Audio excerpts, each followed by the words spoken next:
Good morning class 8। तो हमारा previous class में हमारा चैप्टर जो 4 है Bipin Choudhary's lapse of memories का 4th पार्ट रह गया था। आज हम इसको कंप्लीट कर लेते हैं because it will come in your exams also, आपके एग्जाम में भी आएगा तो फिर हम इसका रिविजन भी हो जाएगा। Getting off the train at Ranchi next morning he realise at once that he had never been there before. अगली सुबह आपने पता था कि उन्होंने ये डिसाइड किया कि परेश चंदा जो डॉक्टर थे उन्होंने कहा विपिन बाबू को कि आप रांची चले जाइए, शायद वहां जाकर आपको कुछ याद आ जाए। तो वो वहां चले गए और वहां जाकर उन्होंने ये रियलाइज किया कि वो यहाँ कभी नहीं आए हैं।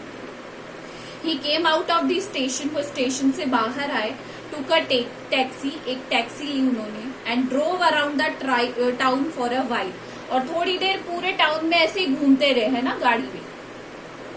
ही रियलाइज दैट द स्ट्रीट, उन्होंने ये रियलाइज किया, ये महसूस किया कि जो गलियां हैं या बिल्डिंग्स हैं, होटल्स हैं, बाजार्स हैं, द मुरादाबादी हिल है, with none of these he had the slightest acquaintance. Acquaintance का मतलब होता है कि उन्हें बिल्कुल भी जरा सा भी अनुभव नहीं था कि वो इन्हें पहचानते भी हैं क्या। Would a trip to the Hudru falls help, फिर उन्हें याद आया कि वो हुद्रू फॉल्स भी गए थे जहां उन्हें चोट लग गई थी, तो शायद वहां जाकर कुछ याद आ जाए। He didn't believe so, but at the same time he did not wish to leave with the feeling that he had not tried enough. वो वहां जाना तो नहीं चाहते थे, उन्हें विश्वास तो नहीं था, बट वो उन्हें ये महसूस हुआ कि कहीं ना कहीं उनके मन में ये चीज न रह जाए कि उन्होंने पूरी तरीके से कोशिश नहीं करी वहां जाकर जानने की।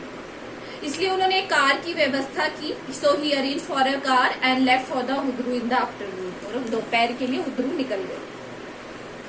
Eight 5 o'clock same afternoon in Hudru falls, same उसी शाम को हुद्रू फॉल्स में, 2 Gujarati gentleman from a group of picnickers discovered Vipin Babu lying unconscious beside a boulder. और उसी शाम 5 बजे कुछ जो पिकनिकर्स होते हैं, घूमने आते हैं जो सैलानी, उन्होंने उनमें से एक ग्रुप था, उसके 2 व्यक्ति थे, उन्होंने विपिन बाबू को एक बड़े से बोल्डर, क्या होता है पत्थर के पास, बेहोश पाया। When he came round, the first thing Bipin Babu said that I am finished, there is no law of F। और जैसे ही उनको होश आया उन्होंने पहली बात ये बोली कि मैं खत्म हो गया हूँ, अब कुछ भी नहीं बचा है, कोई उम्मीद नहीं बची। Next morning Vipin Babu back in Calcutta, अगले दिन वो वापस कैलकाटा आ गए। He realise that there was truly no hope for him, और उन्होंने ये महसूस किया कि अब उनके लिए कोई उम्मीद नहीं रह गई। Soon he would lose everything, और जल्दी ही वो सब कुछ खो देंगे।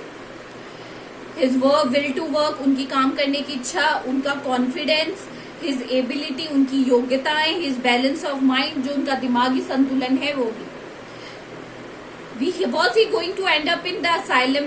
asylum मतलब पागल खाने में, क्या अब उन्हें पागल खाने जाना पड़ेगा? विपिन बाबू couldn't think anymore, और वो इसके आगे सोच ही नहीं पाए।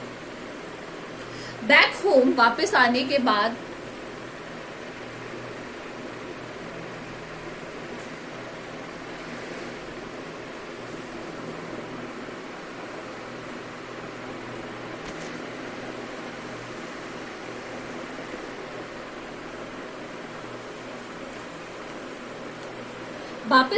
आने के बाद ही रैंक अप डॉक्टर चंदा, उन्होंने डॉक्टर चंदा को कॉल किया and ask him to come over, और उन्हें घर बुलाया। देन आफ्टर अ शावर, फिर उन्होंने एक शावर लिया, नहाने के बाद he got into with an ice bag clamped on his head, एक आइस का बर्फ का जो थैला होता है उसको सर पे रख लिया। Just then the servant brought him a letter which someone had left in the letter box, और फिर जो उनका मेड सर्वेंट है वो लेकर आया, एक लेटर लेकर आया जो कि किसी ने उनके बॉक्स में रख दिया था, लेटर बॉक्स में।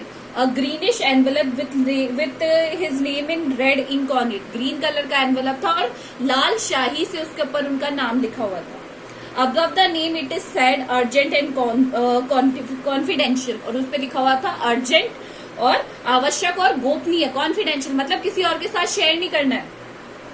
In spite of his condition, उनकी ये बहुत ज्यादा तबीयत खराब हो रही थी और उनकी स्थिति भी ऐसी नहीं थी। Vipin Babu had a feeling that he ought to go through the letter, but उनके मन में से ये फीलिंग आई कि शायद मुझे ये लेटर खोलकर देखना चाहिए। ही टोर द एनवेलप, उन्होंने एनवेलप को फाड़ा and took out the letter and that this is what he read, और उन्होंने लेटर निकाला और उसमें ये रीड किया। डियर विपिन, प्रिय Vipin, I had no idea that affluence would bring about that kind of change in you that it has done. मुझे जरा भी अनुमान नहीं था कि अमीरी, क्या एफ्लुएंस क्या होती है, अमीरी आपके ऊपर ऐसा परिवर्तन कर देगी, मतलब अमीरी आपके सर चढ़ जाएगी। Was it so difficult for you to help an old friend down of on his luck? क्या आपके लिए बुरे समय में अपने मित्र की मदद करना इतना भी कठिन था, बहुत ज्यादा कठिन था? आई हैव नो मनी, मेरे पास बिल्कुल पैसे नहीं थे, ये सब लेटर में लिखा हुआ था। सो माई रिसोर्सेज आर लिमिटेड, और मेरे रिसोर्सेज भी क्या थे, कम थे, लिमिटेड थे। What I have is imagination, सिर्फ मेरे पास क्या थी, इमेजिनेशन थी। A part of which I use in retribution of your unfailing behaviour, और जिसका एक मेरे पास सिर्फ मेरी कल्पना शक्ति थी, जिसका एक भाग को मैंने आपका जो एक क्रूर बिहेवियर था, ये कठिन जो मेरे टफ बिहेवियर था, उसको सजा देने में लगाया। Well you will be all right again now, आप ये सुनकर ऑल राइट हो जाएंगे, सही हो जाएंगे बिल्कुल। A novel I have written is being considered by a publisher, मेरा एक प्रकाशक ने, पब्लिशर जो प्रकाश मतलब छापते हैं किताबों को, उन्होंने मेरा उपन्यास नॉवल गौर कर दिया है।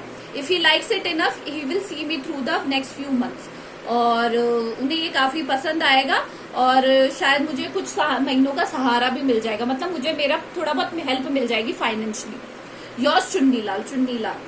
डॉक्टर चंदा केम, जब डॉक्टर चंदा आए, Vipin Babu said I am fine, it all came back as soon as I got off the train at Ranchi. Vipin Chanda ने कहा मैं ठीक हूँ, जो ही मैं रांची की से उतरा गाड़ी से, सब सही, सब वापस आ गया। अ यूनिक केस डॉक्टर शायद डॉक्टर चंदा ने कहा ये तो बहुत यूनिक केस है। I shall certainly route about in medical journal, और ये बहुत ही अनूठा मामला है, यूनिक मामला है, इसके बारे में तो मैं जरूर लिखूंगा। जो मेडिकल जर्नल होती है, जैसे किताबें छपकर आती है, उसी तरह मेडिकल की भी किताब आती है। The reason why I send for you said Vipin Babu, तो is that I have a pain in the hip from a fall I had in Ranchi, if you could prescribe a painkiller. और वो उन्होंने कहा कि मेरे हिप में चोट लग गई है, मैं गिर गया था रांची में, आप मुझे कोई दर्द निवारक दवाई दे दीजिए। ठीक है, तो ये हो गया हमारा चैप्टर पूरा। अब आपको इसके क्वेश्चन आंसर मैं पीडीएफ में भेज दूंगी, और कुछ मैं आपको भेजूंगी वन वर्ड वाले भी, उनको आप लर्न कर लीजिएगा, that will come in your exams. Thank you.